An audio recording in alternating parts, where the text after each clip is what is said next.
Hello guys. So first things first, I will try to keep on putting out videos more consistently, more frequently. But you know what, with uni starting again, it's going to be a little bit tough, but I will try my best.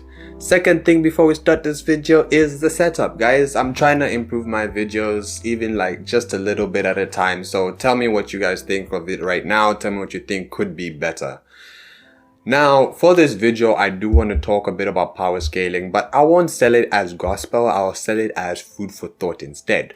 And it's about the Straw Hats and maybe some characters around and just making sense of what seems to be going on right now. Because, I mean, I'm pretty sure we all had rough ideas, even though you weren't, super into power scaling and everything. I'm pretty sure we all had some idea of how strong the Straw Hats are as a crew, as individuals.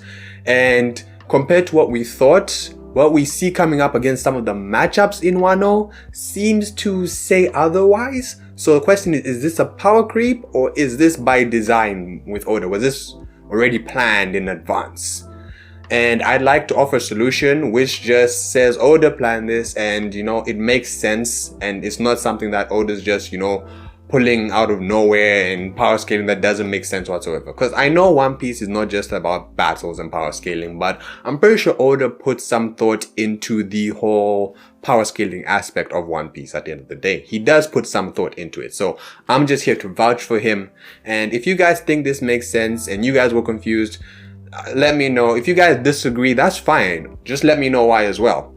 So getting into it, I think that the purpose of the time skip, right, for the Straw Hats was not to get stronger.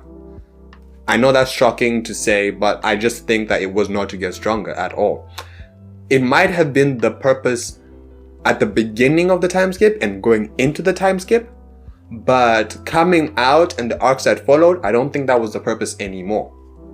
Why I don't think this is because I think the main purpose of the time skip was to learn, was for the Straw Hats trainers to give them the ability to learn for themselves.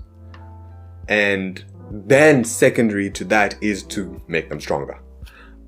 I say this because, looking at everything that's happened, it's incredible the growth of the Straw Hats, post time skip, especially Luffy. I feel like Luffy right now is not just training for himself. He's showing the training and like the strength increase of the whole Straw Hat crew, not just himself. So for me, understanding the time skip as it's about teaching them how to teach themselves makes more sense. You could also think of it in the summary of this one saying that goes, you can either, give a man a fish and feed him for one day, or you can teach him how to fish and feed him for a lifetime, right? So instead of giving the Straw Hats the fish, they're teaching the Straw Hats how to fish. That's why when we come out of the time skip, Luffy meets Doflamingo, he's not too shaken up about Doflamingo's power. He sees Cracker and he knows how to beat Cracker. He sees Katakuri, future sight. Like he thought he was Logia. When he found out he was future sight, he wasn't too shaken up. He just like, okay, let's learn it. He did it.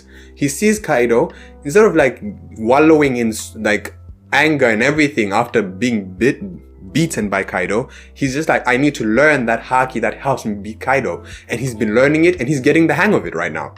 So it's more about teaching them how to then teach themselves in the future. That's what I think the time skip is about. I mean, it's hinted here and there, but you can see clearly in the fact that Rayleigh only taught Luffy the basics. Why did Rayleigh teach Luffy the basics for that long? On one hand, you can say that, okay, maybe it takes that long to just get the basics. On the other hand, he's just solidifying the basics so that whatever Luffy adds on top would be much easier for him, right? It's kind of like when you know the basics of art, right? Of drawing a human body. If you're strong with the basics, then you could add anything in your own style on top and it would always look good. And I think that's what Rayleigh was giving to Luffy. At the end of 18 months, not 2 years, 18 months, Rayleigh left Luffy for 6 months for him to figure out on his own how to improve, right? And we've seen that Luffy now knows for himself how to improve every time he's in the middle of a fight.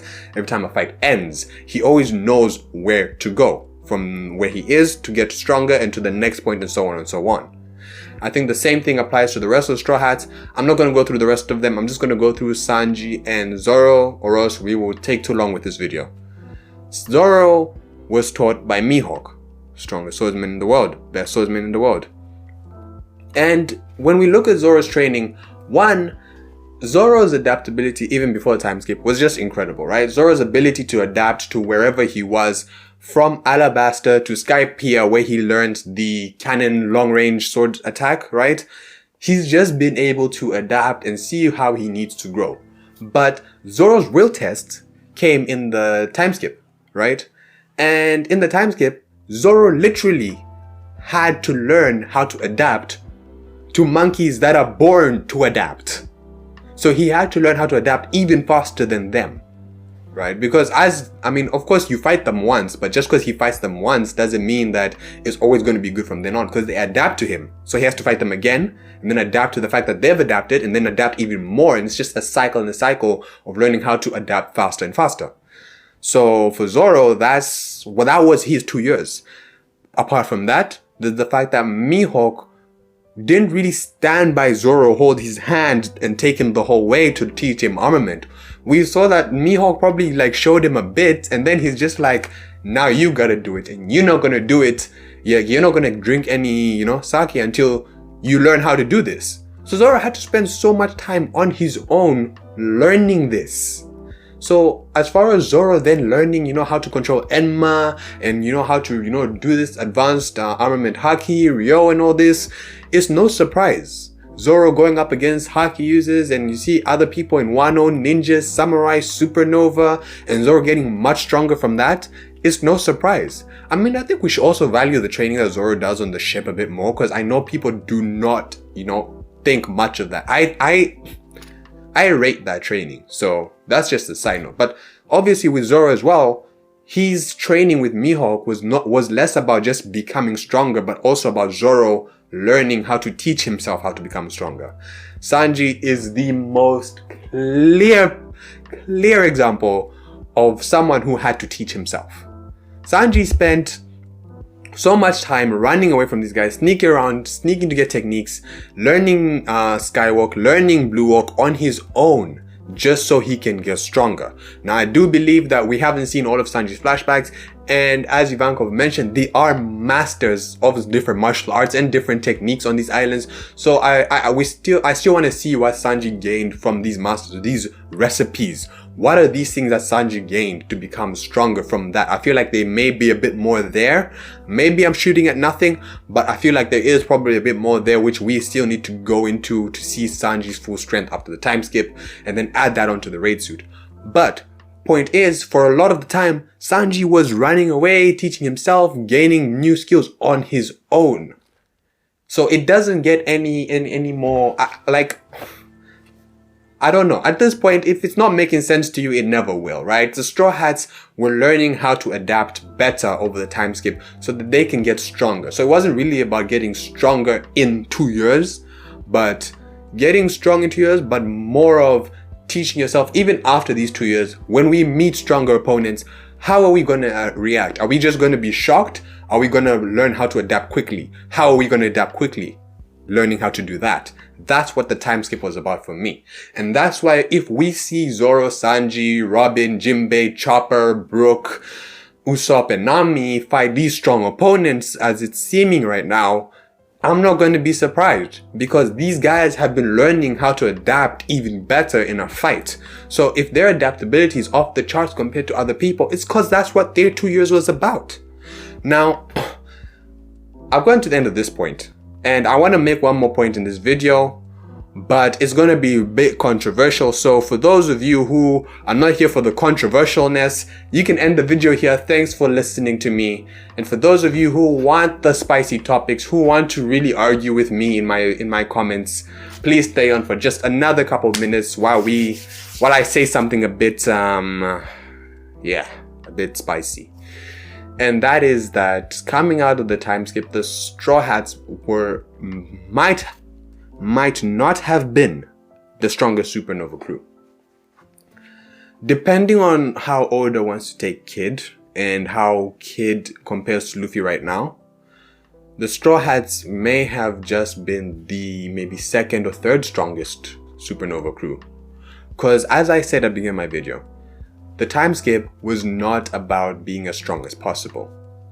For the rest of the supernova who went into the New World, that was, you know, what they were forced to do. Become as strong as possible to survive and to do what they want. And that's what Kid did. But that's not what Luffy did.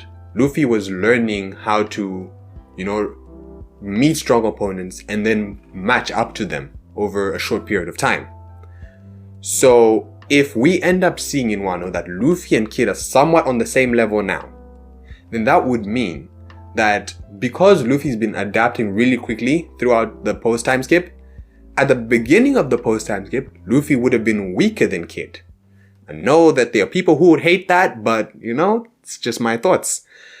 And maybe with some other supernova as well, I don't know, we're yet to see the full strength of other supernova.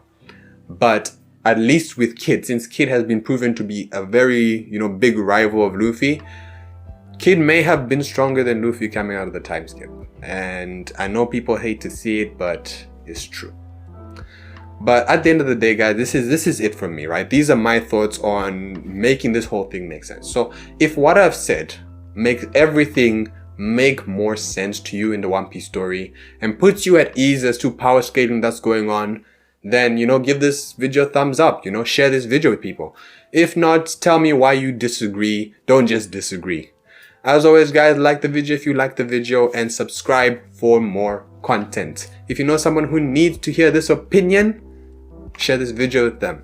If you have time, please watch one more video. If not, thank you for watching this video all the way to the end, guys. This is King KZ, and I'll see you in the next one.